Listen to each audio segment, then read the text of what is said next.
श्याओ हुआ हर दिन एक कप स्नोकिंग पीती थी। खबर फैल गई थी कि अगर कोई उसे उसकी फेवरेट ड्रिंक लाकर देगा तो वो उसके साथ डेट पर जाने के लिए हाँ कर देगी। ये सुनकर स्कूल के सारे लड़के पागल हो गए थे। रोज कोई ना कोई स्नोकिंग खरीद कर उसकी टेबल पर रख देता था, लेकिन उसने कभी किसी का पैकेट तक नहीं खोला और सब कूड़ेदान में फेंक दिया। कल तक जब मैंने गलती से अपनी बची हुई आधी पी हुई मिल्क टी उसे दे दी तो उसने सबके सामने उसे एक ही घूंट में पूरा पी लिया। जब हम पहली बार मिले थे तो वो एक छोटे से गोल मटोल बच्चे की तरह मेरे घर के दरवाजे पर अकेली बैठी थी। मुझे लगा कि वो भी मेरी तरह एक छोड़ी हुई बच्ची है, इसीलिए मैंने बिना कुछ सोचे उसे अपने घर के अंदर बुला लिया। लेकिन मुझे बिल्कुल नहीं पता था कि जैसे ही मैंने उसका हाथ पकड़कर उसे अंदर लिया, उसी वक्त पास में शिफ्ट हुई जियांग फैमिली में हड़कंप मचा हुआ था। जियांग फैमिली की वो लाडली छोटी लड़की गायब हो गई थी और सबसे बुरी बात ये थी कि उसे बचपन से ही बहुत गंभीर ऑटिज्म, अपने में खोए रहने की बीमारी था और वो कभी घर से बाहर अकेले नहीं निकली थी। जियांग के पिता ने उसी वक्त पूरे विला एरिया को सील करवा दिया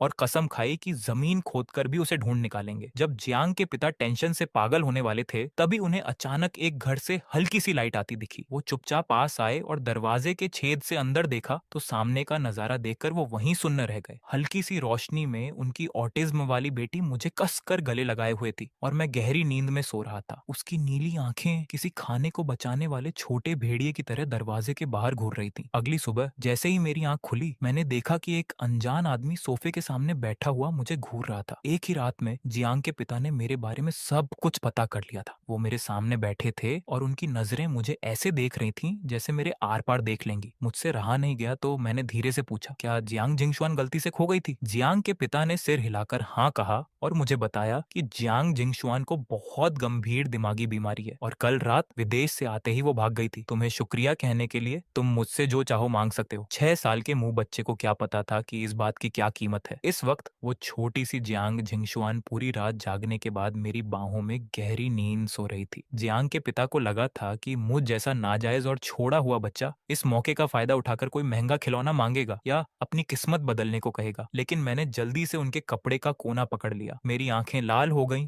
और मैंने पूरी फिक्र के साथ उसे देखते हुए कहा, वो बहुत अच्छी है अंकल, प्लीज उसे इतनी आसानी से मत छोड़ना, ठीक है? जियांग के पिता एकदम सन्न रह गए और उनकी आंखों में एक गिल्ट, पछतावा आ गया। उन्हें अचानक ख्याल आया कि असली छोड़ा हुआ बच्चा तो मैं हूँ जिसे उसके माँ बाप ने फेंक दिया, फिर भी मैं उनसे उनकी बेटी को ना छोड़ने की भीख मांग रहा हूँ। बाद में उन्होंने लाल आंखों से हाँ कर दी और मुझे भी अपने साथ ले जाना चाहा, लेकिन मैंने जोर जोर से सिर हिलाकर मना कर दिया। मैं उनके पीछे पीछे लोहे के गेट तक गया और जियांग के पिता को उसे गोद में उठाकर कार में बैठाते हुए टकटकी लगाए देखता रहा। मेरी आंखों में वो जलन छुप नहीं पा रही थी। उसके पापा उसे लेने आए हैं, कितना अच्छा है ना। मुझे हमेशा लगता था कि शायद मैं पहले बहुत ज्यादा चिपकता था, इसलिए मम्मी पापा ने मुझे छोड़ दिया। अगर मैं अभी की तरह अपने पैरों पर खड़ा रहूंगा तो एक दिन वो भी मुझे घर ले जाने जरूर आएंगे। अपने सूने घर में वापस आकर मैं एकदम कड़क और सूखे बिस्किट चबाने लगा। मेरे आंसू ठंडे दूध के गिलास में टपक रहे थे। खाने के बाद मैं रोज की तरह छत के नीचे अकेला बैठकर इंतजार करने लगा। दोपहर के 2 बजे एक काले रंग की महंगी कार झटके से मेरे गेट के बाहर रुकी। मेरा दिल जोर से धड़कने लगा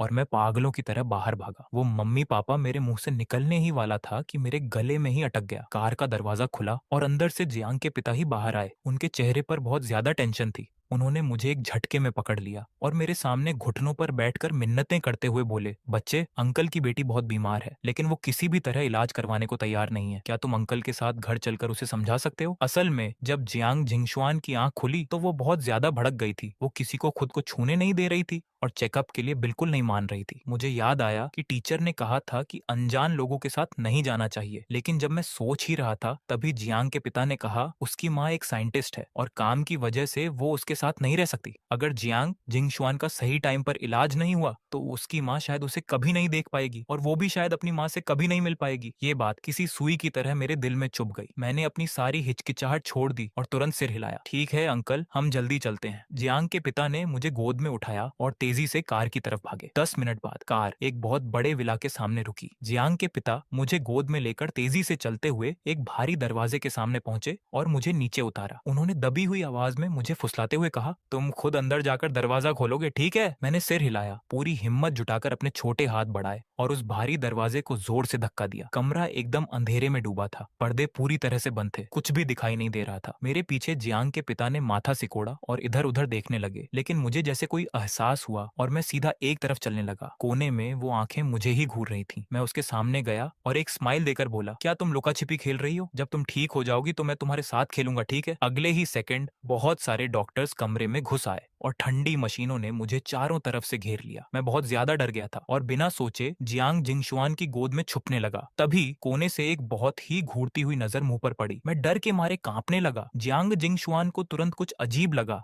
उसने झटके से अपने हाथ कस ली और मुझे बचाते हुए अपने पीछे कर लिया। उसकी नीली आंखें किसी छोटे भेड़िए की तरह उस तरफ खूंखार होकर घूर रही थी। वो उसका साइकोलॉजिस्ट, दिमाग का डॉक्टर था, इंडस्ट्री का सबसे टॉप एक्सपर्ट। इस वक्त वो मुझे ऐसे देख रहा था जैसे उसे कोई बहुत कीमती खजाना मिल गया हो। चेकअप का रिजल्ट जल्दी ही आ गया। जियांग जिंगशुआन को सिर्फ बुखार था। ड्रिप सलाइन से दवा धीरे धीरे गिर रही थी। उसमें नींद की दवा भी मिलाई गई थी, लेकिन फिर भी जियांग जिंगशुआन चैन से नहीं सो पा रही थी। जैसे ही मैं थोड़ा सा भी हिलता, वो झटके से जाग जाती और हर किसी को एकदम अलर्ट होकर घूरने लगती। जियांग के पिता ने कई बार कोशिश की कि मुझे उसकी गोद से निकाल लें, लेकिन हर बार फेल हो गए। आखिर में जियांग जिंगशुआन ने मुझे किसी तकिए की तरह कसकर पकड़ लिया। तब जाकर उसने अपनी आंखें बंद की। मुझे वैसे भी बहुत ठंड लगती थी और वो किसी छोटे हीटर की तरह थी। उसकी गोद में मुझे बहुत गर्माहट मिल रही थी। बस एक ही दिक्कत थी कि उसने मुझे बहुत जोर से जकड़ रखा था। जियांग जिंगशुआन की माफी मांगने वाली नजरों को देखकर मैंने धीरे से सिर हिलाया और पता नहीं कब मैं भी सो गया। जब हम दोनों पूरी तरह से गहरी नींद में सो गए, तब जाकर जियांग के पिता ने चैन की सांस ली और चुपचाप कमरे से बाहर निकल आए। दरवाजे के बाहर वो साइकोलॉजिस्ट पहले से ही उनका इंतजार कर रहा था। जियांग के पिता ने उसके कुछ बोलने से पहले ही भारी आवाज में पूछा, तुम आखिर क्या सोच रहे हो? तुम्हारे पास कितने % चांस है? वो डॉक्टर अपनी एक्साइटमेंट को कंट्रोल नहीं कर पा रहा था। उसने सच सच बताया, उस छोटे लड़के के आने से पहले मेरे पास ज्यादा से ज्यादा सिर्फ 10% चांस था, लेकिन अब मैं पूरे भरोसे से कह सकता हूँ कि आपकी बेटी के ठीक होने के चांस 70% तक पहुंच गए हैं। 70%? जियांग के पिता की आंखें तुरंत चमक उठी, लेकिन डॉक्टर ने तुरंत एक और बड़ा सवाल दाग दिया, क्या छोटी मालकिन पहले कभी इस लड़के से मिली है? कभी नहीं। डॉक्टर पूरी तरह से हैरान रह गया और फिर मजाक करते हुए बोला, तो कहीं ये पिछले जन्म का कोई कनेक्शन तो नहीं है? जब मैं नींद से आधा जगा हुआ था तो असल में मुझे भूख लग रही थी, लेकिन जैसे ही मैंने आंखें खोली, मेरी नजरें सीधा उसकी नीली आंखों से टकरा गईं। ऐसा लग रहा था जैसे वो मुझे बहुत देर से घूर रही थी। मैंने अपनी नजरें सेट की और धीरे से पूछा, अब तुम्हें कुछ ठीक लग रहा है? जियांग जिंगशुआन ने कोई रिएक्शन नहीं दिया। मैंने किसी बड़े आदमी की तरह उसे समझाते हुए कहा, तुम्हारे पापा मम्मी तुमसे बहुत प्यार करते हैं, अच्छे बच्चे की तरह अपना इलाज करवाओ, अब मुझे घर जाना है। ये कहकर मैंने उसकी पकड़ से बाहर निकलने की कोशिश की, लेकिन मैं रत्ती भर भी नहीं हिल पाया। मैंने अपनी आंखें झपकाई और प्यार से फुसलाते हुए बोला, मैं अगली बार आकर तुम्हारे साथ लुका छिपी खेलूंगा। लेकिन जियांग जिंगशुआन ने एकदम जिद्दी होकर मुझे देखा और एक अजीब सी टोन में एक एक लफ्ज बोला, नहीं जाना, हम हमेशा साथ रहेंगे। बात खत्म होते ही उसने मुझे पकड़े हुए अपने हाथों को झटके से कस लिया। मुझे इतना दर्द हुआ कि मेरे आंसू निकल आए और आखिर में मैं फूट फूट कर रोने लगा, मम्मी पापा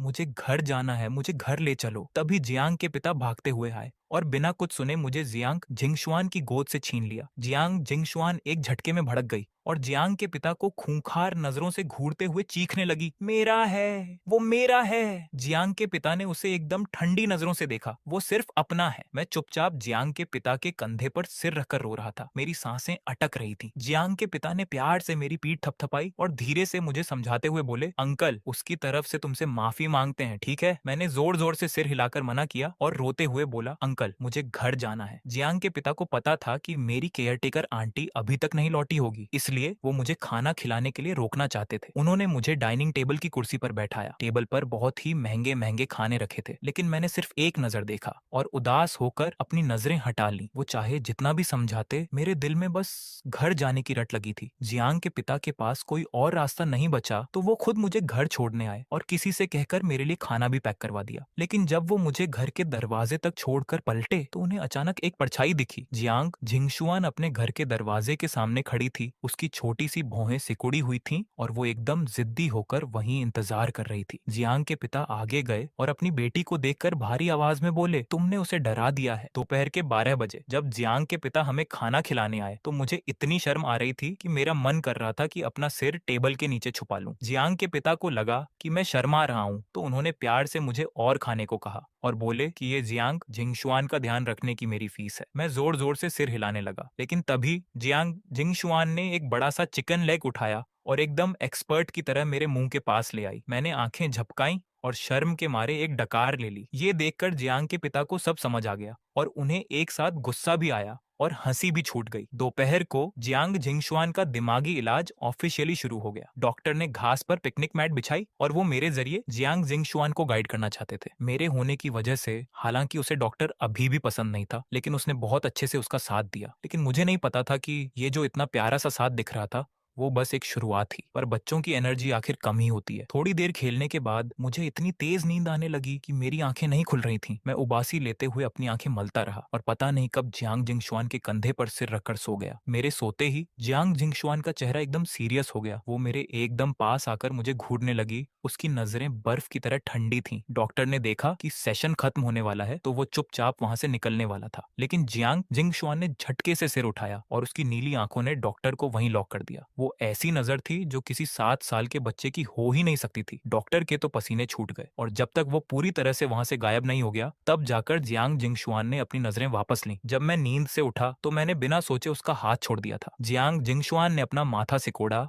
और उसने अपने दाएं हाथ से मेरे हाथ को कंट्रोल करके वापस अपने बाएं हाथ में पकड़ लिया। ये सब करने के बाद उसके चेहरे पर एक हल्की सी खुशी वाली स्माइल आ गई और वो धीरे से बड़बड़ाई, अलग नहीं होना। मैं शाम तक सोता रहा और जियांग के पिता ने मुझे जगाया। मैंने अपनी आंखें मली और उन्हें अंकल बुलाया। किसे पता था कि मुझे किसी और को देखकर स्माइल करते हुए देखकर जियांग झिंगशुआन का चेहरा फिर से लटक जाएगा। उसने बस अपने होंठ कसकर दबा लिए। रात के खाने के बाद एक मेल नौकर मुझे नहलाने ले गया। जियांग जिंगशुआन बाथरूम के दरवाजे के बाहर ही बैठ गई और अपने कान लगाकर अंदर की आवाजें सुनने लगी। उसे डर था कि कहीं मैं अचानक गायब न हो जाऊं। जब मैं नाइट सूट पहनकर बाहर आया तो उसे लगा कि मैं दिन की तरह उसके साथ ही रहूंगा, लेकिन मैंने उसकी तरफ हाथ हिलाकर कहा, बाय बाय, मैं कल स्कूल किंडरगार्टन के बाद आकर तुम्हारे साथ खेलूंगा। लेकिन जियांग जिंगशुआन ने तो स्कूल का मुंह ही नहीं देखा था। उसे पता ही नहीं था कि स्कूल के बाद का क्या मतलब होता है। उसने मुझे इतनी खुशी से स्माइल करते देखा तो उसका मन ना होते हुए भी उसने मेरी तरह हाथ हिलाया और एकदम कड़क चेहरे के साथ बोली, बाय बाय। वो मुझे गोद में उठाकर ले जाते हुए देखती रही, लेकिन उसने मन ही मन फैसला कर लिया था कि कल वो और भी जल्दी जाकर मेन गेट पर मेरा इंतजार करेगी। नतीजा ये हुआ कि अगले दिन सुबह 4:30 बजे ही जियांग जिंगशुआन ने जियांग के पिता को जगा दिया। बाप बेटी लिविंग रूम में एक दूसरे को घूर रहे थे। जियांग के पिता ने अपना माथा मला, आज गू हैंग तुम्हारे साथ नहीं खेल सकता। जियांग जिंगशुआन के चेहरे पर कंफ्यूजन था। क्यों? उसे किंडरगार्टन नर्सरी स्कूल जाना है। मैं भी जाऊंगी, जियांग जिंगशुआन ने बिना एक सेकंड सोचे कहा। तुम नहीं जा सकती, जियांग के पिता ने शांति से समझाया। किंडरगार्टन अभी तुम्हारे जैसे बच्चों को नहीं रख सकता। असल में उन्हें मेरी ज्यादा फिक्र थी। अगर जियांग जिंगशुआन वहां चली गई तो क्या स्कूल का सबसे पॉपुलर लड़का होने के नाते मैं वहां कोई बड़ा बवाल खड़ा नहीं कर दूंगा। जियांग जिंगशुआन के चेहरे पर एक पल के लिए टेंशन दिखी, लेकिन वो जल्दी ही शांत हो गई। उसने सिर उठाकर जियांग के पिता को देखा। मुझे उसके साथ स्कूल जाने के लिए क्या करना पड़ेगा? जियांग जिंगशुआन ने अपनी भौहें उठाई और सीधा अपनी शर्त रख दी, मैं डॉक्टर के साथ अपना इलाज करवाऊंगी। वो जब कहेगा कि मैं ठीक हूँ तब तुम मुझे स्कूल जाने दोगे। डन, डील पक्की। इतना कहकर जियांग जिंगशुआन मुड़कर तीसरे फ्लोर पर चली गई। वो वहां की उस बड़ी सी कांच की खिड़की के सामने खड़ी हो गई जहां से मेरे घर का दरवाजा एकदम साफ दिखता था। वो बस शांति से देखती रही। जियांग जिंगशुआन वहीं चुपचाप खड़ी होकर सुबह के 8:30 बजने का इंतजार करती रही। एक पीले रंग की स्कूल बस एकदम सही टाइम पर बगल वाले लोहे के गेट के पास आकर रुकी। अगले ही पल एक छोटी सी परछाई जियांग जिंगशुआन की नजरों के सामने आ गई। उस पीले रंग की स्कूल बस को धीरे धीरे वहां से जाते हुए देखकर जियांग जिंगशुआन की आंखें एकदम गहरी हो गईं। पता नहीं वो क्या सोच रही थी। आधे घंटे बाद किंडरगार्टन के अंदर, गू हैंग, फाइनली तुम आ गए। गू हैंग, मैंने अपनी मम्मी से तुम्हारे लिए कपकेक बनवाया है, टेस्ट करके देखो क्या तुम्हें पसंद है। जैसे ही मैं क्लास में घुसा, अभी मैं अपनी सीट तक पहुंचा भी नहीं था कि मुझे बहुत सारे बच्चों ने घेर लिया। जब मैं किसी तरह अपनी सीट पर पहुंचा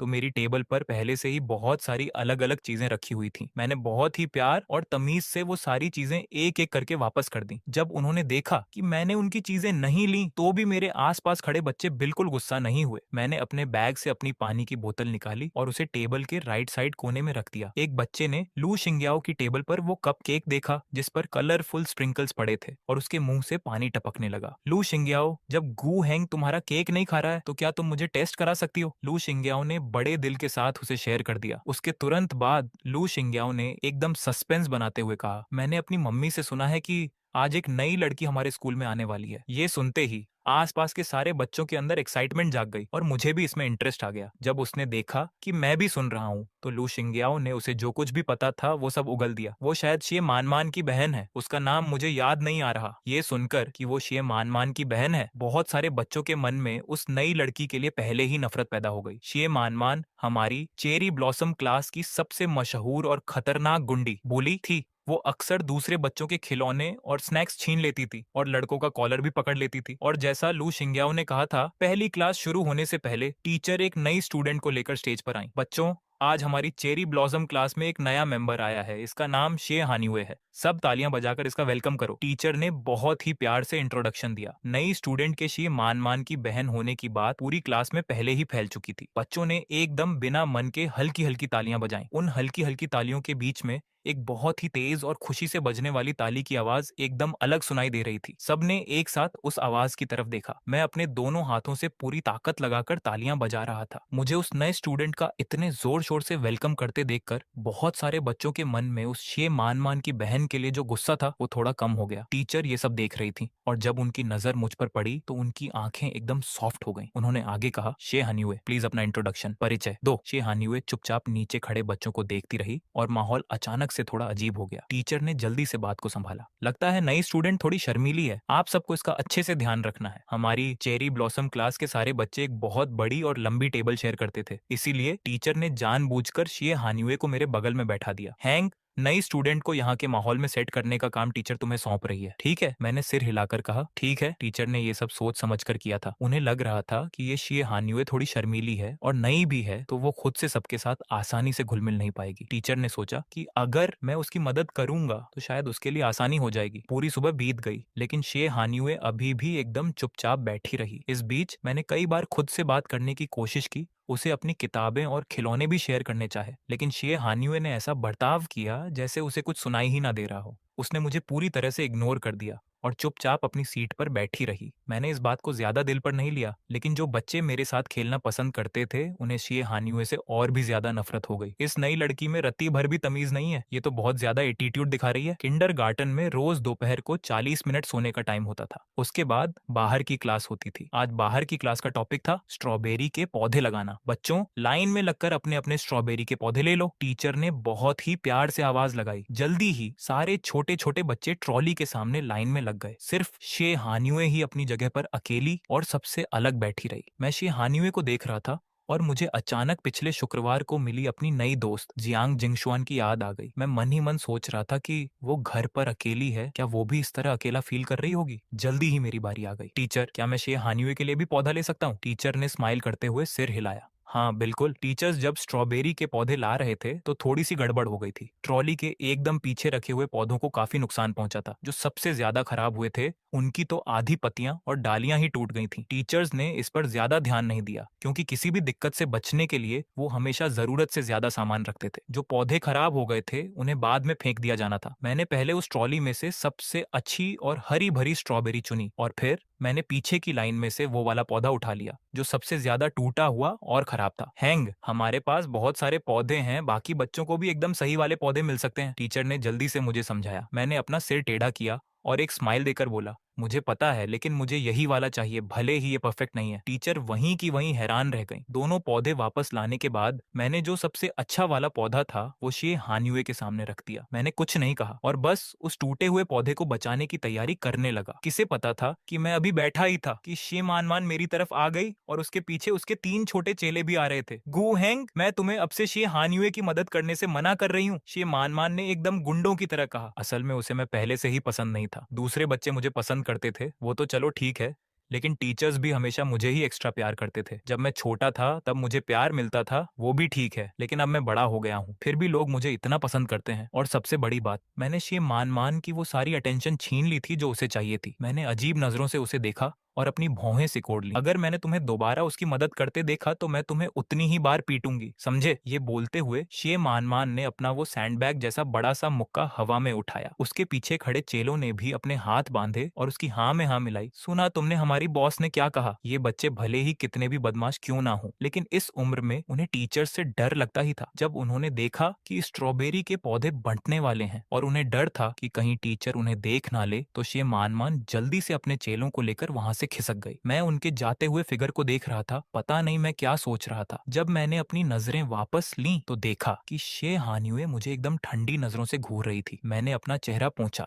और कंफ्यूज होकर पूछा, क्या मेरे चेहरे पर कुछ लगा है? मुझसे दूर रहो, शे हानिये ने एकदम कड़क आवाज में कहा। मुझे तुम्हारी इस झूठी दया और भीख की कोई जरूरत नहीं है। अब भी जो स्ट्रॉबेरी के पौधे थे वो प्लास्टिक के बैग में थे और अब उन्हें छोटे गमलों में लगाना था। टीचर ने बहुत ही डिटेल में सब कुछ सिखाया। एक दूसरे की मदद करते हुए बच्चों ने बहुत अच्छे से अपना काम पूरा कर लिया। जहां वो फंस जाते थे वहां टीचर्स उनकी मदद कर देते थे। पौधे लगाने और उन पर अपने नाम का टैग लगाने के बाद बच्चे लाइन में लगकर अपने गमले बाहर की टेबल पर रखने लगे। बच्चों चलो अब हम सब हाथ धोने चलते हैं। मैं भी हाथ धोने ही जा रहा था कि मैंने देखा टीचर अपनी ट्रॉली लेकर वहां से जा रही है। मैंने तुरंत अपना प्लान बदला। टीचर जांग, मेरी आवाज सुनकर वो रुक गई, पलटी और झुककर प्यार से पूछा, हैंग क्या हुआ? क्या ये पौधे फेंके जाने वाले हैं? मैंने धीरे से पूछा। जो पौधे एक्स्ट्रा थे और सही सलामत थे उन्हें टीचर्स ने गार्डन की क्यारियों में लगा दिया था, लेकिन इन टूटे हुए पौधों को वहां नहीं लगाया जा सकता था। अगर इनका अच्छे से ध्यान नहीं रखा गया तो चाहे इन्हें गार्डन में ही क्यों ना लगा दो, ये जल्दी ही सूख जाएंगे। जब मैंने टीचर झांग को हाँ में सिर हिलाते देखा तो मैंने आंखें झपकाई। तो क्या आप ये मुझे दे सकती हैं? क्या हैंग इन्हें घर ले जाकर लगाना चाहता है? टीचर झांग ने स्माइल करते हुए कहा। हाँ बिल्कुल, टीचर झांग ने हंसते हुए आगे कहा, लेकिन ध्यान रखना कि ये पक्का जिंदा रहे। मैंने अपने होंठ दबाकर एक स्माइल दी। कोई बात नहीं, अगर तुम्हें ये चाहिए तो टीचर झांग इन पौधों को पहले ही स्कूल बस के ड्राइवर को दे देंगी। जब बस तुम्हें घर छोड़ने जाएगी तो वो तुम्हें दे देगा। इस बातचीत में थोड़ा टाइम लग गया था। जब मैं कॉरिडोर के आखिर में वॉशरूम के दरवाजे पर पहुंचा तो ज्यादातर बच्चे वहां से जा चुके थे। धड़ाम! अचानक मेरे पीछे से एक बहुत तेज आवाज आई और उसके बाद शीशा टूटने की आवाज पूरे में गूंज उठी। मैं बहुत बुरी तरह डर गया था और मेरी आंखें झटके से बड़ी हो गईं। इससे पहले कि मैं पीछे मुड़कर देखता, मुझे अंदर से शे मान की वो गुंडों वाली आवाज सुनाई दी। बाद में टीचर को बताना कि ये खिड़की तुमने तोड़ी है। सुना तुमने? वो जो कॉमन वॉश बेसिन हाथ धोने की जगह था, वहां शे मान एकदम खतरनाक नजरों से शे हानिये को घूर रही थी। शे हानिये, क्या तू गूंगी है? शे मान ने गुस्से से चीखते हुए पूछा। उसे शे हानिये का ये शांत रहना सबसे ज्यादा खटकता था। वो शे हानिये जो हमेशा चुप रहती थी, चाहे वो उसके खिलौने ही क्यों ना छीन ले, वो कभी पलटवार नहीं करती थी। शे मान के बगल में खड़े एक चेले ने उसे समझाते हुए कहा, बॉस रहने दो ना, इन लोगों से पंगा लेना ठीक नहीं है। वो नई लड़की शे हानिये असल में इस स्कूल की गुंडी शे मान की सगी बहन थी। घर पर भी शे मान हमेशा शे हानिये को परेशान करती थी और अब तो बात और भी बिगड़ गई थी क्योंकि वो दोनों एक ही क्लास में आ गई थी। शे मान तो अब और भी ज्यादा हावी हो गई थी। मैं क्लास में वापस आया तो हर जगह देख लिया, शेहानियू वहां नहीं थी। लू शिंग्याओ ने मुझे देखते हुए पूछा, गू हैंग तुम क्या ढूंढ रहे हो? क्या तुमने शेहानियू को देखा? वो वापस नहीं आई। शेहानियू नाम की इस नई स्टूडेंट को लू शिंग्याओ बिल्कुल पसंद नहीं करती थी। किंडरगार्टन की छुट्टी तक मैंने उसे नहीं देखा और टीचर्स ने भी कुछ नहीं कहा, तो शायद वो अपने घर चली गई होगी। शाम के 4 साढ़े 4 बजे पीली बस सड़क के किनारे आकर रुकी। मैं बहुत सारा सामान लेकर नीचे कूदा और ड्राइवर अंकल को बाय बोला। ड्राइवर अंकल हंसते हुए बोले, गू हैंग कल मिलते हैं, सुबह फिर लेने आऊंगा। बस के जाते ही कोने में छिपी हुई ज्या जिनशुआन बाहर निकल आई। वो चुपचाप मुझे देख रही थी। मेरी नजर उस पर पड़ी तो मेरा चेहरा चमक उठा। मैं खुशी से चिल्लाया, ज्या जिनशुआन। ज्या जिनशुआन मेरे पास आई, चेहरा थोड़ा उतरा हुआ था। तुम अभी किससे बात कर रहे थे? सवाल अजीब था पर मैंने सच सच बता दिया। सुनकर वो बस अपने होंठ दबाकर चुप हो गई। ज्या जिनशुआन, मैं तुम्हारे लिए गिफ्ट लाया हूँ। मैंने अपना सामान उसे दिखाया। उसे इन चीजों में कोई दिलचस्पी नहीं थी, पर फिर भी उसने सामान ले लिया और मेरा हाथ पकड़ ढट लिया। हम दोनों हाथ थामे ज्या परिवार के घर की ओर चलने लगे। घर पहुंचते ही नौकर ने हमारा बैग और पानी की बोतल ले ली। मैं ज्या जिनशुआन को एक फ्लावर बेड के पास ले गया। मैंने कहा, चलो इन्हें यहाँ लगाते हैं। ज्या जिनशुआन बोली, ठीक है। जो नौकर हमेशा उसका ख्याल रखता था वो तुरंत औजार ले आया। खरपतवार साफ की, मिट्टी खोदी, पौधे लगाए और पानी दिया। स्ट्रॉबेरी के पौधे लगाने तक काफी अंधेरा हो गया था। मुझे पसीना आ गया था तो डर था कि कहीं बीमार न पड़ जाऊं, इसीलिए नौकर मुझे अंदर ले गया कपड़े बदलने। ज्या अंकल जब घर आए तो उन्होंने देखा कि ज्या जिनशुआन क्यारियों के पास बैठकर कुछ देख रही थी। पास गया तो देखा कि वो नई स्ट्रॉबेरी के पौधे थे। ज्या अंकल बोले, ये गू हेंग लेकर आया है ना? उनके सिवा जिया जिनशुआन किसी और खिलाई चीज में दिलचस्पी नहीं लेती। जिया जिनशुआन तो कभी जवाब देती नहीं, तो अंकल खुद ही बोले, ये टहनियां तो काफी खराब हो चुकी हैं, पता नहीं बचेगी या नहीं। जिया जिनशुआन ने झटके से अंकल की तरफ देखा। इन्हें जिंदा कैसे रखा जा सकता है? अंकल बोले, अच्छे से ख्याल रखो, अगर ये मर गए तो मुझे बहुत दुख होगा। जिया जिनशुआन को याद आया कि मैं कैसे रो रहा था और उसका दिल भर आया। रात के खाने के बाद मैं और जिया जिनशुआन साथ बैठकर पिक्चर बुक देख रहे थे। मैं बहुत ध्यान से देख रहा था, पर उसका ध्यान बुक में नहीं, हमारे जुड्ढे हुए हाथों पर था। उसने अचानक पूछा, किंडरगार्टन में कोई और भी तुम्हारा हाथ पकड़ता है क्या? मैंने सिर हिलाया। उसका चेहरा काला पड़च गया। क्या वो तुम्हारा हाथ बहुत बार पकड़ देते हैं? मुझे महसूस हुआ कि उसका मूड खराब है। मैंने थोड़ा सोचकर सिर हिला दिया। उसने फिर पूछा, क्या बहुत सारे लोग हैं? मैं झिझका और फिर सिर हिला दिया। बहुत अच्छे हैं। क्या जिनशुआन ने एक गहरी सांस ली। मुझे बताओ आज स्कूल में क्या क्या हुआ। ये सुनकर मैं समझ गया कि वो क्यों परेशान है। उसे भी स्कूल जाना है। मैंने खुशी खुशी उसे दिन भर की सारी बातें डिटेल में बता दी ताकि उसे भी स्कूल से प्यार हो जाए। पर उसे क्या पता था, मेरी बातें सुनकर तो जिया जिनशुआन का गुस्सा 7वें आसमान पर पहुंच गया। अगले कुछ दिनों तक मैंने रोज खुद से स्कूल की बातें बताना शुरू कर दिया। मुझे पता भी नहीं चला कि मुझे घर लौटने का इंतजार रहने लगा। पहले स्कूल के लिए लेट होने के डर से मैं कई अलार्म लगाता था, अब नहीं, क्योंकि जिया जिनशुआन सुबह मुझे उठाने आती, हाथ पकड़ देकर ब्रेकफास्ट खिलाती और बस तक छोड़ देने आती। शाम को जब बस रुकती तो गेट खुलते ही मेरी पहली नजर जिया जिनशुआन पर होती। वो मेरा बैग और बोतल लेती और मेरा हाथ थामकर घर ले जाती। टीचर ने हंसते हुए कहा, गू हैंग, आज पापा और दीदी साथ आए हैं। पापा शब्द सुनते ही मैं रुक गया। आंखें थोड़ी नम हो गईं। आज जिया अंकल फ्री थे। ऊपर से रात भर बारिश हो रही थी तो वो खुद साथ आए थे। अंकल ने देखा कि मुझे अपने पेरेंट्स की याद आती है तो उन्होंने वो जगह नहीं ली। हंसकर बोले, मैं गू हैंग्स का अंकल हूँ। टीचर ने माफी मांगी। मुझे बस में बिठाकर अंकल बोले, गू हैंग, मैं और जिया जिनशुआन घर पर तुम्हारा इंतजार करेंगे। घर क्या? मुझे फिर से घर मिल गया। मैंने नाक साफ की और जोर से सिर हिलाया। ठीक है, बाय अंकल। जिया जिनशुआन बाय। शाम को लेने भी जिया जिनशुआन और अंकल ही आए थे। बारिश की वजह से इस डडक पर पानी भरा था। अंकल ने मुझे खुद ही उठा लिया ताकि जूते न भीगे। अंकल बोले, चलो घर चलते हैं। उनकी गोद वैसी ही थी जैसे मुझे याद है, बद्दी, गरम और सुकून भरी। मेरी आंखों में आंसू आ गए। मेरे पापा की गोद भी आपकी तरह ही गरम थी, बस अब वो रही नहीं। अंकल ने मुझे घर के पास छोड़ दिया और मेरे सिर पर हाथ फेरा, पर बहुत धीरे से, क्योंकि बगल में खद्दी जिया जिनशुआन उन्हें गुस्से में घूर रही थी। सर्दियों की छुट्टी के पास हमारी क्लास में एक और नई स्टूडेंट आई। टीचर ने स्टेज पर ऐलान किया, बच्चों, एक नई स्टूडेंट आई है, नाम है जिया जिनशुआन। पर उसे क्लास में लाने के बजाय वो चुपचाप मेरे बगल में आकर बैठ गई। जिया जिनशुआन मुझे बिस्किट खिला रही थी, पर मेरा पेट भरा था तो मैंने मना कर दिया। उसने पूछा, नहीं खाना? मैंने सिर हिलाया। नहीं, थोड़ा पानी पिला दो। जिया जिनशुआन ने पानी पिलाया। फिर मुझे देखते हुए उसकी चिंता भरी नजरें मुझ पर टिकी रहीं। पानी की बोतल रखते ही उसने देखा कि पूरी क्लास उसे देख रही थी, खासकर मेरे दाईं ओर बैठी शेहानियू, जो उसे नजरों से ही खत्म कर देना चाहती थी। जिया जिनशुआन ने उसे देखा जैसे कोई गंदी चीज देख ली हो। टीचर ने कहा, नई स्टूडेंट, अपना परिचय दो। जिया जिनशुआन का मन नहीं था, पर मुझे खुश देखकर वो खड्डी हुई। बिना किसी उत्साह के बोली, मेरा नाम जिया जिनशुआन है, बस इतना ही। टीचर ने बात संभाली, ये नई बच्ची बहुत बड़ी फैमिली से थी।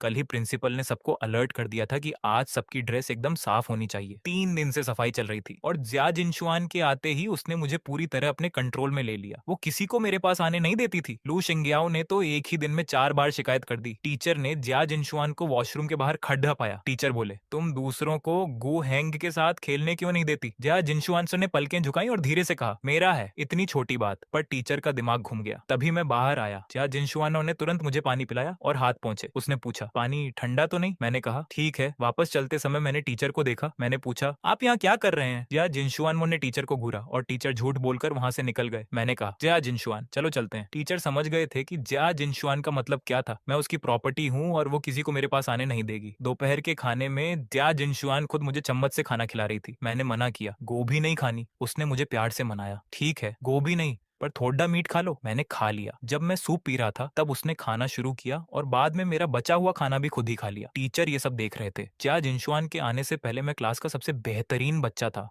अब तो मैं नखरे भी करने लगा था। खाने के बाद सोने का समय हुआ। क्लास में लड़के और लड़कियों के बेड अलग थे। अब हम अलग होने वाले थे। जिया जिनशुआन ने देखा कि बगल में शे हानियू सो रही है। उसका चेहरा एकदम काला पड़ गया। नहीं, उसे वापस जाकर सोचना होगा कि मुझे कैसे प्री स्कूल से दूर रखा जाए। मगर अगले ही पल जियांग जिनक्सुआन की नजर मेरी चमकती आंखों पर पड़ी। ठीक है, फिर से लगा कि दोपहर की नींद का यह आधा घंटा इतना भी मुश्किल नहीं है, मगर सोना मुमकिन नहीं। जियांग जिनक्सुआन तकिए पर लेटकर लगातार मुझे घूर रही थी। मैं उसका था, कंबल ने मेरा ज्यादातर शरीर छुपा लिया था, बस एक छोटा सा सिर बाहर था। मगर जियांग जिंगसुआन को यह सब बहुत प्यारा लगा। तभी एक साया दिखा जो जियांग जिंगसुआन के आगे आ गया। जैंग टीचर धीरे से बोली, सो जाओ। जियांग जिंगसुआन ने बिल्कुल नहीं सुना, मगर जब तक वह आंखें नहीं बंद करती जैंग टीचर वहीं खड़ी रही। जियांग जिंगसुआन उसके आंखें बंद करते ही जैंग टीचर वहीं काफी देर तक खड़ी रही, फिर धीरे से वहां से चली गई। जैसे ही वह गई, जियांग जिंगसुआन ने फिर से आंखें खोल दी और देखा कि जैंग टीचर कुर्सी लेकर मेरे बिस्तर के सामने गंभीर चेहरे के साथ बैठ गई है, मुझे पूरी तरह छुपा लिया। जियांग जिंगसुआन का चेहरा गुस्से से काला हो गया। दोपहर की प्रैक्टिकल क्लास में जियांग जिंगसुआन किसी और को मुझसे दूर रखने की कोशिश में नाकाम रही। बहुत से लोग मेरे साथ खेलना चाहते थे। सबसे बड़ी बात, मैं उसे छोड़कर दूसरों के साथ चला गया। जियांग जिंगसुआन ने होंठ भींच लिए। उसकी आंखों में गुस्सा था। कई बच्चों के बीच घिरा हुआ मैं हंसते हुए घूमा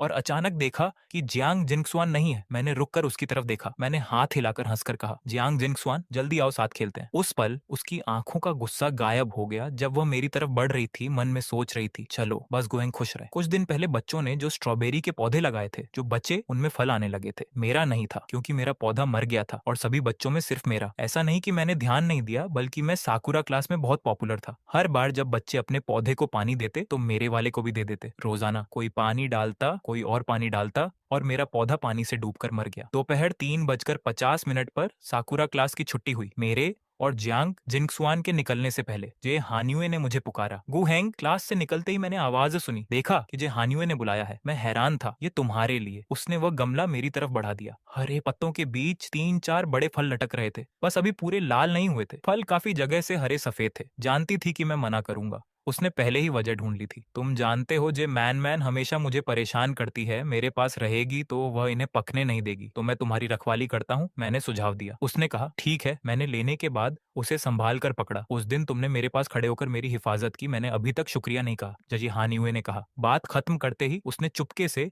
जियांग जिंगसुआन को चुनौती भरी नजर से देखा। जियांग जिंगसुआन पूरी तरह नीचे देख रही थी। मेरी तरफ ध्यान था, जैसे वह जे हानियुए को देख ही नहीं रही, मगर जे हानियुए उसके चेहरे पर आए गुस्से के भाव को देख गई। जे हानियुए, शियाओ हैंग, क्या मैं बाकी लोगों की तरह तुम्हें बुला सकती हूँ? मैंने आंखें झपकाई। बिल्कुल। लगता है जैंग टीचर ने जे हानियुए को मिलाने का जो काम दिया था वह आज पूरा हो गया। जे हानियुए हंसी तो शियाओ हैंग कल मिलते हैं। वापस आते वक्त जियांग जिंगसुआन बिना कुछ कहे मेरे हाथ में स्ट्रॉबेरी के गमले को घूर रही थी। मैंने गमला बगीचे के कोने में रख दिया ताकि बाकी स्ट्रॉबेरी के साथ पल सके। हम दोनों ने जियांग के घर पर डिनर तक समय बिताया। खाना खाने के बाद मुझे अपने घर जाना था। जाने से पहले जियांग जिंगसुआन ने मेरा हाथ कसकर पकड़ा। क्या तुम्हें जे हानियुए बहुत पसंद है? मैंने सिर झुकाया। ऐसा क्यों पूछा? उसने तुम्हें शियाओ हैंग बुलाया। जियांग जिंगसुआन का चेहरा उदास था, कुछ शब्दों में जैसे दांत भींच कर निकला हो। मैं और उलझ गया, पर बहुत लोग ऐसे बुलाते हैं। चलो, कुहेंग कुछ नहीं समझता। जियांग जिंगसुआन थोड़ी परेशान थी। जियांग जिंगसुआन, तुम भी मुझे शियाओ हैंग बुला सकती हो। मैंने आंखें झपकाई, सुझाव दिया। जियांग जिंगसुआन धीरे बोली, मैं किसी और की तरह नहीं बुलाना चाहती। वह कुछ खास चाहती थी, सबसे अलग, जो सिर्फ उसका नाम हो। इसने मुझे मुश्किल में डाल दिया। तुम वापस जाओ। जियांग जिंगसुआन ने अचानक मेरा हाथ छोड़ दिया। मैं कल सुबह तुम्हें उठाने आऊंगी। Good night. मुझे नींद आ रही थी। मैंने हाथ हिलाया, धीरे से कहा, जियांग जिंगसुआन गुड नाइट, कल मिलते हैं। मेरे जाने के बाद जियांग जिंगसुआन बिस्तर पर करवट बदलती रही। वह अच्छे से जानती थी कि आज जे हानियुए क्या कर रही थी, मगर जियांग जिंगसुआन का दिल बहुत छोटा है। जो उसने किया है वह बदले में जरूर देगी। गु हेंग इतना अच्छा, इतना प्यारा है। एक ऐसा नाम सोचना होगा जो खास हो। प्यारा,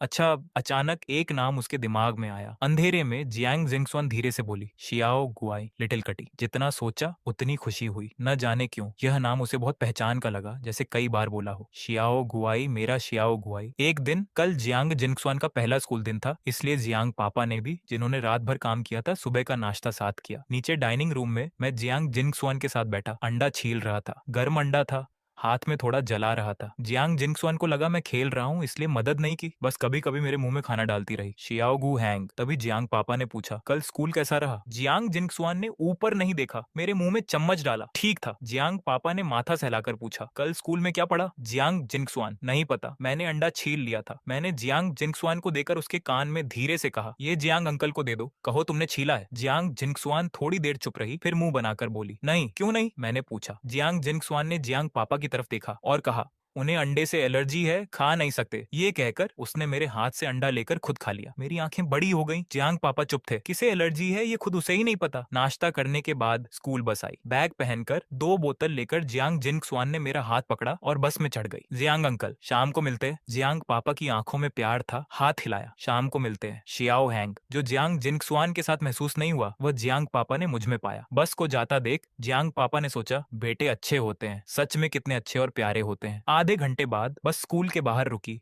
हम दोनों हाथ पकड़े नीचे उतरे। साकुरा क्लास के बच्चे आ चुके थे। मुझे सीट पर बैठाकर जियांग जिंगसुआन ने धीरे से कहा, मैं पानी लेने जा रही हूँ, तुरंत आऊंगी, इधर उधर मत जाना। मैंने आंखें झपकाई। साथ चलते हैं। नहीं, मैं जल्दी आऊंगी, जियांग जिंगसुआन ने कहा। उसके जाने के बाद टेबल पर सोने का नाटक कर रही जे हानियुए उठी। अपने बैग से एक लाल एप्पल निकाला। शियाओ हैंग, यह तुम्हारे लिए। वह एप्पल बहुत बड़ा था। जब उसने मेरे हाथ में दिया तो मुझे दोनों हाथों से पकड़ना पड़ा। मुझे लगता है कोई कुछ दे तो बदले में कुछ देना चाहिए। इसी वजह से मैं बाकी बच्चों का सामान नहीं लेता था, क्योंकि मैं वापस नहीं दे सकता। मगर आज अलग था। मैं हंसा और थैंक यू कहा। एप्पल टेबल पर रखकर मैंने बैग से कुछ कैंडी निकाली और जे हानियुए को दी। पानी लेकर आई जियांग जिंगसुआन ने अंदर आते ही देखा कि मैं जे हानियुए से बात कर रहा हूँ। पता नहीं क्या बोला कि मैं हंस रहा था। जियांग जिंगसुआन को ये अच्छा नहीं लगा। मेरे पास आई और टेबल पर एप्पल देखा। वह पूछना चाहती थी कि ये कहाँ से आया। जे हानियुए ने पहले कहा, शियाओ हैंग, तुम्हारी दी हुई कैंडी मैंने अब तक की सबसे अच्छी कैंडी खाई है। मैंने सिर झुकाया, हैरान होके बोला, तुम्हें इतना पसंद है? तुम जानती हो जे हानियुए को कुछ पसंद नहीं आता तो मेरे पास कुछ और है, सब तुम ले लो। ये कहकर मैंने बैग की बची हुई सारी कैंडी उसे दे दी। Thank you. जे हानियुए ने लेने के बाद जियांग जिंगसुआन की तरफ देखा। जियांग जिंगसुआन की आंखें गुस्से से भरी थी। बिना दिखने वाली लड़ाई क्लासरूम में फैल गई। वह जानती थी कि कैंडी कहाँ से आई। मैंने बहुत संभाल कर रखी थी, पर जे हानियुए को मिल गई। जियांग जिंगसुआन के अंदर गुस्सा बढ़ रहा था। उसने एक गहरी सांस ली और जोर से पुकारा, शाओ गुआई। यह नाम जियांग जिनशुआन ने मुझे सुबह मीटिंग के वक्त ही बता दिया था। आज तक मुझे किसी ने इस नाम से नहीं बुलाया था, इसीलिए जब भी जियांग जिनशुआन मुझे इस नाम से बुलाती, मुझे रिस्पॉन्स देने में 1 सेकंड का टाइम लग जाता था। मैंने पीछे घूमकर अचरज से पूछा, जियांग जिनशुआन, क्या बात है? जैसे ही जियांग जिनशुआन ने मुझे उस नाम से पुकारा, जी हानियुए का चेहरा एकदम से चेंज हो गया। जियांग जिनशुआन मन ही मन मुस्कुराई और उसका गुस्सा काफी कम हो गया। थोड़ा water P low. Insulated cup के कैप में रखा हुआ हॉट वाटर अब नॉर्मल टेम्परेचर पर था। मैंने चुपचाप वह पूरा वाटर पी लिया। इस समय सेमेस्टर का एंड आ चुका था और सिर्फ 1 वीक बाद विंटर वेकेशन होने वाले थे। वेदर भी पहले से काफी कोल्ड हो गया था, जिससे कई बच्चे बीमार होकर किंडरगार्टन नहीं आ रहे थे। एब्सेंट बच्चों की संख्या बहुत ज्यादा थी, इसलिए टीचर्स ने भी क्लासेस ऑलमोस्ट स्टॉप कर दी थी। मॉर्निंग की एक क्लास के बाद कुछ बच्चों ने मुझे अपने साथ खेलने के लिए बुलाया। मेरा बहुत मन था, पर जियांग जिनशुआन के साथ रहने के प्रॉमिस के कारण मैं हिचकिचाने लगा। जाओ खेल लो, जियांग जिनशुआन ने मेरी हिचकिचाहट को भांपते हुए प्यार से कहा। मुझे थोड़ा अचरज हुआ, क्योंकि पहले वाली जियांग जिनशुआन इतनी लीनियंट नहीं थी। जियांग जिनशुआन ने जियांग जियांग के हाथ में मौजूद रेड पेपर कटिंग को दिखाते हुए कहा, अभी टीचर ने जो सिखाया वह मुझे कुछ समझ नहीं आया। मैं जी हानियुए से इस बारे में पूछना चाहती हूँ। पिछली क्लास में विंडो फ्लावर बनाना सिखाया गया था, इसलिए मैं खुशी खुशी बाकी बच्चों के साथ खेलने चला गया। जब मैं पूरी तरह से आंखों से ओझल हो गया, तब जियांग जिनशुआन ने अपनी नजरें हटाई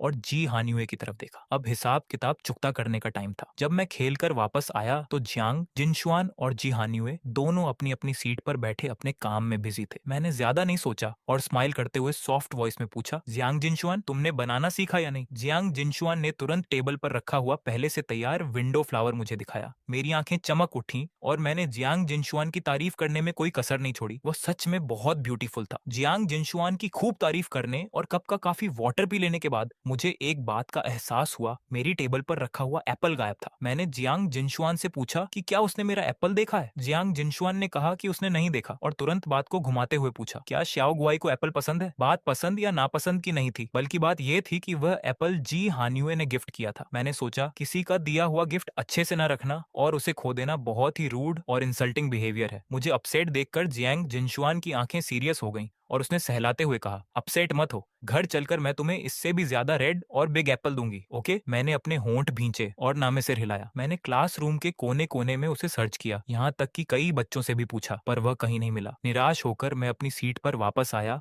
और जी हानियुए की शर्ट खींचते हुए बोला, सॉरी, मैंने तुम्हारा दिया हुआ एप्पल खो दिया। कोई बात नहीं, वैसे भी इसमें तुम्हारी कोई मिस्टेक नहीं है। जी हानियुए की वॉइस थोड़ी कोल्ड थी। दूसरों को भले न पता हो कि एप्पल कैसे गायब हुआ, पर क्या जी हानियुए को नहीं पता था? ये सोचते हुए जी हानियुए ने अपनी गर्दन घुमाई और गुस्से से जियांग जिनशुआन की तरफ देखा, जो उसे चिढ़ाने वाले अंदाज में देख रही थी। जी हानियुए ने गुस्से में अपना हाथ भींचकर मुट्ठी बना ली। इस बात की वजह से मैं पूरे दिन अपसेट रहा, यहाँ तक कि घर वापस आने के बाद सोफे पर जियांग जिनशुआन के साथ बैठकर अपनी फेवरेट पिक्चर बुक देखने देखने में भी मेरा मन नहीं लगा। जियांग जिनशुआन को अपना एप्पल वाला प्रॉमिस याद था, पर मेरी भूख गायब थी, इसलिए मैंने बस एक छोटा पीस खाया। मेरी नजर से दूर जियांग जिनशुआन का चेहरा अचानक एकदम सख्त हो गया। क्या उस जी हान्युए का दिया हुआ एप्पल सच में इतना इंपॉर्टेंट था? मेरा ध्यान भटकाने के लिए जियांग जिनशुआन ने सोचकर एक आइडिया दिया। हमने आज किंडरगार्टन में जो विंडो फ्लावर बनाए थे, उन्हें वॉल पर पेस्ट करें। मैंने थोड़ा सोचा और सॉफ्ट वॉइस में कहा, ओके। जब जियांग जिनशुआन टेप लेने गई तो मैंने अपना स्कूल बैग खोला ताकि विंडो फ्लावर निकाल सकूं, पर बैग अंदर से एकदम एम्प्टी था, उसमें कुछ नहीं था।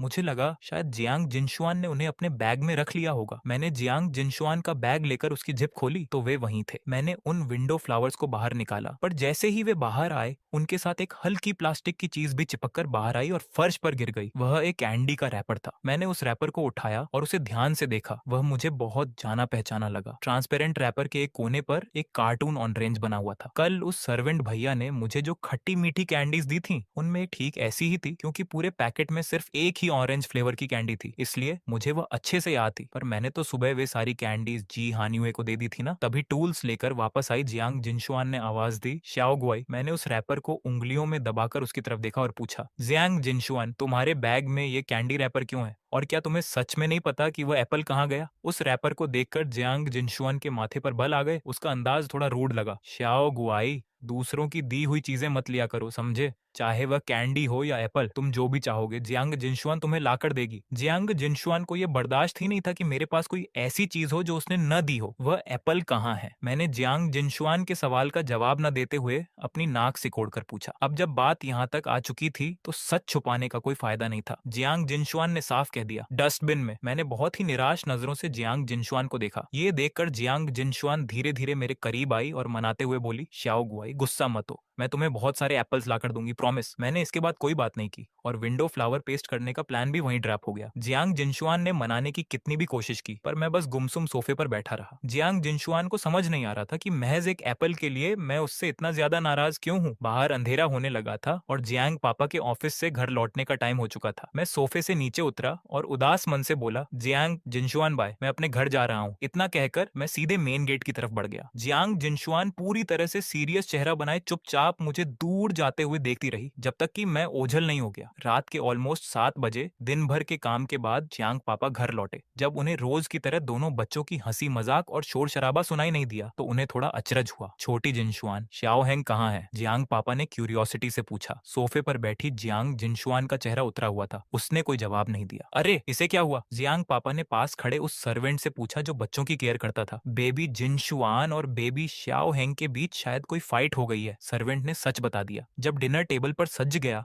तो जियांग पापा ने किसी को भेजकर मुझसे पूछवाया कि क्या मैं डिनर करना चाहता हूँ। चेयर पर बैठी जियांग जिनशुआन ऐसे बिहेव कर रही थी जैसे उसे कोई परवाह न हो, पर उसके कान पूरी तरह से उसी तरफ लगे हुए थे। कुछ ही देर में पूछने गया, पर्सन वापस आ गया। बेबी श्याओ हेंग तो सो चुके हैं। जियांग पापा ने सोचा कि जब वह सो गया है तो ठीक है, उसे सोने देते हैं। भले ही टेबल पर सिर्फ एक पर्सन कम था, पर वहां का माहौल इतना शांत था कि सब कुछ सूना सूना लग रहा था। थोड़ा सा डिनर जैसे तैसे फिनिश करके जियांग जिनशुआन भी चुपचाप ऊपर अपने रूम में चली गई। वह कारपेट पर बैठ गई और उसने बिना एक शब्द बोले बची हुई सारी कैंडीज निकालकर खा ली। क्या बकवास कैंडी थी, इसमें जरा भी स्वीटनेस नहीं थी। जियांग जिनशुआन से मेरी जान पहचान पहले हुई थी, फिर मैं उस जी हान्युए का साइड क्यों ले रहा था? आधे घंटे बाद फ्रेश होकर बेड पर लेटी जियांग जिनशुआन अंधेरे में सीलिंग को घूरती रही। उसने मन ही मन पक्का डिसीजन लिया कि वह मुझसे पूरे 3 दिन तक बात नहीं करेगी। पर क्या 3 दिन बहुत ज्यादा नहीं हो जाएंगे? चलो एक दिन सही रहेगा। नहीं, आधा दिन ही ठीक है। पर अगर उसने मुझसे बात नहीं की तो क्या इससे जी हान्युए का फायदा नहीं हो जाएगा? नहीं, उसे कल सुबह खुद मुझसे आकर बात करनी होगी। मैं जी हान्युए का फायदा नहीं होने दे सकती। बात करना एक अलग बात थी, पर जियांग जिनशुआन ने सोच लिया था कि वह इतनी जल्दी मुझे माफ नहीं करेगी जब तक कि मैं खुद अपनी मिस्टेक मानकर सॉरी ना बोलूं। बस यही फाइनल था। रात के 3 बजे पूरी दुनिया एकदम शांत थी और सब गहरी नींद में थे। मजे से सो रहे जियांग पापा को महसूस हुआ कि किसी ने उन्हें धीरे से हिलाया है। जब उन्होंने अपनी आंखें खोली तो उन्हें बेड के पास एक छोटी सी परछाई खड़ी दिखाई दी। भले ही जियांग पापा का हार्ट काफी स्ट्रांग था, पर इस सीन को देखकर वह भी एक पल के लिए कांप उठे। अगले ही पल जियांग जिनशुआन की थोड़ी झिझकती हुई आवाज आई, पापा। ये एहसास होने पर कि वह जियांग जिनशुआन है, जियांग पापा ने चैन की सांस ली। उन्होंने बेड के पास रखा लैंप ऑन किया और मन ही मन खुद को शांत किया कि यह अपनी ही बच्ची है, इकलौती है, जिसे उसकी माँ ने पूरे 10 महीने पेट में रखकर जन्म दिया है। कोई प्रॉब्लम है क्या? बेड पर उठकर बैठते हुए जियांग पापा ने अपना सिर सहलाया। जियांग जिनशुआन के चेहरे पर एक उम्मीद सी चमक उठी और वह बोली, क्या आप मेरे लिए किसी को सर्च कर सकते हैं? रात के 3:07 पर सब कुछ सहने वाले सीधे साधे पापा अपनी बेटी को साथ लेकर मैनेजर के पीछे पीछे एक नौकर के कमरे के गेट पर पहुंचे और नॉक किया। नींद से जागे नौकर का चेहरा देखने लायक था। उसे कुछ समझ नहीं आ रहा था। रात के 3:12 पर जियांग के पापा, जियांग जिंगशुआन, मैनेजर और वह नौकर सब मिलकर सीसीटीवी रूम में गए। उन्होंने 2 दिन पहले रात के 10 बजे का वीडियो निकाला। वीडियो को रोका गया और सब मिलकर स्क्रीन को ध्यान से देखने लगे। वे यह देख रहे थे कि नौकर ने मुझे जो टॉफियां दी थीं, वे किस किस फ्लेवर की थीं। एक ऑरेंज फ्लेवर की, 3 मैंगो फ्लेवर की और 2 क्रैनबेरी फ्लेवर की। जब सब साफ हो गया तो नौकर ने उसी फ्लेवर की टॉफियां ढूंढकर जियांग जिंगशुआन के हाथ में दे दी। जब वे जाने पहचाने लोहे के मेन गेट के सामने पहुंचे तो जियांग के पापा ने एक लंबी सांस ली। क्या सच में कल सुबह तक का इंतजार नहीं हो सकता? जियांग जिंगशुआन कुछ नहीं बोली। पापा ने फिर कहा, बिना मालिक की मर्जी के किसी के घर में घुसना कानूनन जुर्म है। पुलिस पकड़कर जेल में डाल देगी। जियांग जिंगशुआन ने उनकी तरफ देखा। उसका लहजा बहुत सीरियस था। क्या पुलिस मेरे शाओगुआई से माफी मांगने के बाद मुझे पकड़ सकती है? पापा की आंखें फटी की फटी रह गईं। अपने पापा की मदद से जियांग जिंगशुआन दीवार पार करके आंगन में आ गई। घर का मेन गेट सच में लॉक नहीं था। जियांग जिंगशुआन ने बहुत आसानी से उसे पुश किया और अंदर चली गई। रास्ते में सीखे हुए माफी के सारे शब्द उसके दिमाग में घूम रहे थे। अगर सच कहें कि क्या जियांग जिंगशुआन को अपनी गलती का एहसास था तो ऐसा बिल्कुल नहीं था। मेरे लिए उसका पजेसिव होना बहुत ज्यादा था। चाहे वह मेरी अपनी चीज हो या किसी और की दी हुई, उसके लिए सब एक समान था। उसने तो यहाँ तक सोच लिया था कि शायद मैं उसे इस बार भी माफ नहीं करूंगा। शाओगुआई। मेरे बेडरूम के गेट के बाहर खड़े होकर जियांग जिंगशुआन ने कई बार आवाज लगाई पर अंदर से कोई आवाज नहीं आई। उसे एक अजीब सा डर लगने लगा। उसने फिर कुछ आवाजें लगाई। जब अंदर से कोई हलचल नहीं हुई तो वह सब कुछ भूलकर सीधे हैंडल को नीचे की तरफ पुश करके कमरे में चली गई। मेरा बेडरूम! जियांग जिंगशुआन यहाँ पहले भी कई बार आ चुकी थी। वह बिना चूके सीधे बेड के पास पहुंची। उसने जैसे ही मुझे छुआ, मेरा शरीर तवे की तरह गर्म था। शाओगुआई। पूरे जियांग हाउस की लाइट्स ऑन हो गई। जियांग फैमिली के अपने हॉस्पिटल के बच्चों के डॉक्टर तेजी से घर की तरफ आ रहे थे। जियांग जिंगशुआन के कमरे में उसकी आंखें लाल हो चुकी थीं। उसने रोते हुए कहा, शाओगुआई, मुझे माफ कर दो। तभी मैंने अचानक कुछ हलचल की। शाओगुआई, क्या हुआ? जियांग जिंगशुआन का दिल जैसे बैठ गया। उसने घबराकर पूछा। अगले ही पल मैं अपने आंसू नहीं रोक पाया और रोने लगा। मम्मी, डैडी, प्लीज मुझे अकेला मत छोड़ो। क्या मैं अच्छा बच्चा नहीं हूँ? मेरे आंसू रुकने का नाम नहीं ले रहे थे और गालों से नीचे बह रहे थे। जियांग जिंगशुआन बार बार अपने हाथों से मेरे आंसू साफ कर रही थी। वे गर्म आंसू उसकी उंगलियों को छू रहे थे जिससे उसका दिल कांप उठा। उसने मेरे उन माता पिता के लिए अपने मन में बहुत गुस्सा और नफरत महसूस की जिन्हें उसने कभी देखा तक नहीं था। आवाज सुनकर जियांग के पापा तेजी से कमरे में आए। श्याओ श्याओ श्याओ हेंग को मुझे दे दो। जियांग जिंगशुआन का गुस्सा 7वें आसमान पर था। उसने मुझे अपनी बाहों में समेट लिया और अपने पापा को शक की निगाहों से देखने लगी। पापा का चेहरा गंभीर था। उन्होंने धीरे से कहा, मेरे पास इसे संभालने का एक तरीका है। यह सुनकर जियांग जिंगशुआन ने मुझे छोड़ा और उम्मीद भरी नजरों से पापा को देखा। पापा ने मुझे कंबल के साथ प्यार से उठाया, बेड के किनारे बैठे और धीरे धीरे मेरी पीठ को थपथपाने लगे। जैसे ही मुझे पुरानी जानी पहचानी थपकी महसूस हुई, मेरा रोना धीरे धीरे बंद हो गया। जियांग जिंगशुआन ने अपने होंठ भींचे और सोचा, उन्होंने इतने प्यारे बच्चे को क्यों छोड़ दिया। पापा ने धीमे से कहा, श्याओ शुआन, इंसान बहुत अजीब और उलझा हुआ जीव होता है। मेरा तेज बुखार कम होने के आधे घंटे बाद ऐसा लगा जैसे वह फिर से वापस आ रहा है। ऐसा लग रहा था कि प्ले स्कूल के सेमेस्टर के बचे हुए दिन अब मिस होने वाले हैं। पापा ने हम दोनों के लिए छुट्टी की बात कर दी थी। इस समय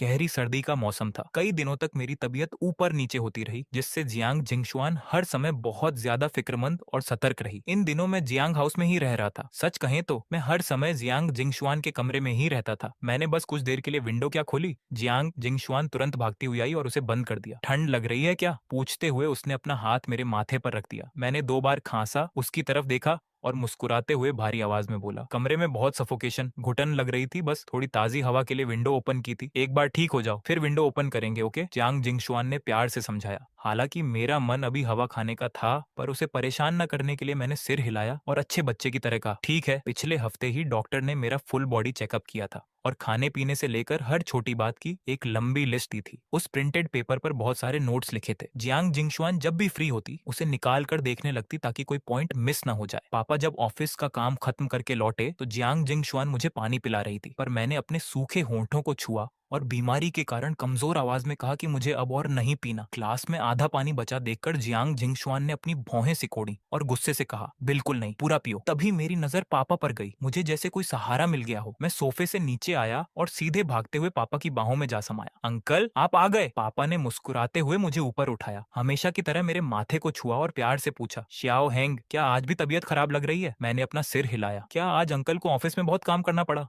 बस थोड़ा सा, पापा ने प्यार से कहा। मैंने कुछ सोचा, तो क्या मैं अंकल के कंधे प्रेस कर दूं? इस तरह हम दोनों के बीच प्यारी बातें होने लगी। हाथ में पानी का ग्लास लिए जियांग जिंगशुआन का चेहरा उतर गया। वह कुछ नहीं बोली और उसका मूड खराब लग रहा था। जब पापा सोफे पर बैठे ताकि मैं उनके कंधे प्रेस कर सकूं, तो जियांग जिंगशुआन तुरंत बीच में आई और खुद कंधे प्रेस करने का इशारा किया। पापा अभी बच्चों के साथ इस सुख का आनंद ले ही रहे थे कि अगले ही पल उनका चेहरा थोड़ा अजीब हो गया। इस बच्ची के हाथों में सच में बहुत ताकत थी। बीमारी की वजह से पूरी सर्दी में घर से बाहर नहीं निकला। जैसे जैसे साल का अंत आ रहा था, पापा का शेड्यूल बहुत बिजी होता गया। घर में ज्यादातर समय सिर्फ जियांग जिंगशुआन ही मेरे साथ होती थी। हम दोनों हर समय साथ रहते थे। ये बात जियांग जिंगशुआन को बहुत पसंद आ रही थी। हम दोनों के बीच कोई तीसरा नहीं था। सबसे अच्छी बात यह थी कि मैं हर समय सिर्फ उसे ही देखता था। पर अफसोस, ये अच्छे दिन खत्म होने वाले थे। फरवरी का महीना आ चुका था। हर तरफ हरियाली थी। कल से प्ले स्कूल ओपन होने वाला है, ये सोचकर मैं टेबल के पास बैठकर केक का पीस खाते हुए खुशी से झूम रहा था। केक खत्म करने के बाद जियांग जिंगशुआन की थेरेपी, मेंटल ट्रीटमेंट का समय हो गया। मैं हमेशा की तरह उसके साथ गया। वह अपना ट्रीटमेंट लेती और मैं पास बैठकर अपनी कॉमिक्स बुक्स देखता। मेरे रहने से वह थोड़ी शांत रहती थी, पर बस थोड़ी सी ही। जियांग जिंगशुआन को यह बर्दाश्त नहीं था कि मैं उसके अलावा किसी और चीज पर ध्यान दूं, इसलिए वह थोड़ी थोड़ी देर में मुझे तंग करती। चाओ ग्वाय, मुझे देखो, मैं अच्छे स्वभाव का था, इसलिए कभी गुस्सा नहीं करता था, बल्कि हमेशा उसे देखकर एक प्यारी सी स्माइल दे देता था। ये देखकर डॉक्टर भी बोल उठी, ये बच्चा तो बिल्कुल फरिश्ता है। वे मुझे बहुत ही प्यार भरी नजरों से देख रही थी। पर जैसे ही डॉक्टर ने दूसरी तरफ देखा, उनका सामना जियांग जिंगशुआन की उन ठंडी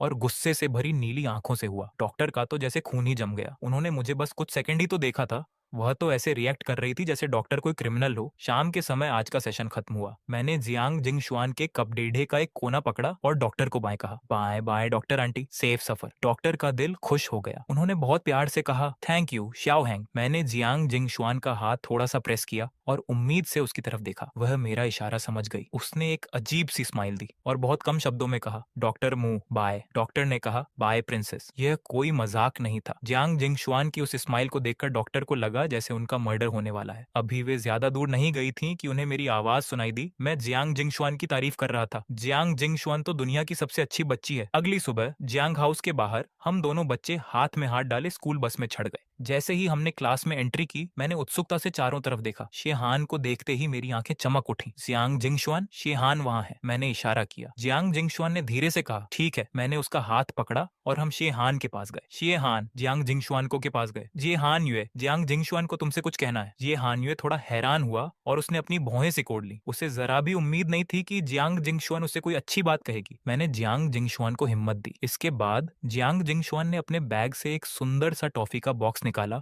और सीए हानयुए के सामने रख दिया। सीए हानयुए शांत था। वह सोच रहा था कि ये क्या नया ड्रामा है। अगले ही पल जियांग जिंगशुआन ने नीचे झुककर माफी मांगी। सीए हानयुए, आई एम सॉरी। मुझे तुम्हारा दिया हुआ एप्पल कचरे के बक्से में नहीं फेंकना चाहिए था। सीए हान का गुस्सा और बढ़ गया, खासकर तब जब उसने जियांग जिंगशुआन की आंखों में जीत का भाव देखा। वह सिर्फ इसलिए ऐसा कर रही थी क्योंकि मैं उसकी चालें नहीं देख सकता था। वह तो चाहती थी कि शे हान उसे माफ न करे ताकि वह मेरे सामने उसे बुरा दिखा सके। शे हान ने अपनी नाराजगी छुपाते हुए कहा, मैंने तुम्हें माफ किया। दोनों को एक होते देख मेरे मन का बोझ हल्का हो गया। मैंने खुश होकर कहा, यह तो बहुत अच्छा हुआ। उस दिन के बाद से जियांग जिंगशुआन और जी हानयुए के बीच एक दीवार खींच गई। जियांग जिंगशुआन सामने से और जी हानयुए पीछे से एक दूसरे के खिलाफ चालें चलते, पर दोनों का एक ही रूल था, मुझे कुछ पता नहीं चलना चाहिए। इस तरह प्ले स्कूल खत्म होने तक मुझे कुछ भनक नहीं लगी और मैं यही सोचता रहा कि वे दोनों बहुत अच्छे भाई बहन बन गए हैं। हर साल जून में स्कूल का फेयरवेल फंक्शन होता था। इस बार की थीम क्रिएटिव ड्रेस थी। फंक्शन के बाद सब बच्चों को वोट देकर सबसे बेस्ट ड्रेस वाले को विनर चुनना था। मैंने एक बहुत बड़ा पीले रंग का लेमन नींबू कैप पहना हुआ था। मेरी आंखें चमक रही थी। जियांग जिंगशुआन ने भी वैसा ही पर्पल कलर का बेरी कैप पहना था। उसने सीरियस होकर कहा, लेमन बहुत क्यूट है, बस एक ही प्रॉब्लम है कि ये कैप बहुत बड़ी है। हम साथ चलते हुए एक दूसरे के करीब नहीं आ पा रहे। वह इस बात से थोड़ी उदास थी। आज रात स्कूल में बहुत चहल पहल थी। हर तरफ अच्छे कपड़ों में पेरेंट्स दिख रहे थे। बच्चों की ड्रेसेस भी बहुत यूनिक थी, कुछ क्यूट, कुछ क्लासी, तो कुछ फनी। बस एक कोने में काले रंग की टी शर्ट पहने शेहान सबसे अलग बैठा था। वह चुपचाप और शांत नजरों से कुछ दूरी पर शे मान की फैमिली को देख रहा था। उस हंसते खेलते परिवार को देखकर उसके मन में नफरत का तूफान उठ रहा था। तभी एक आवाज आई, शेहान।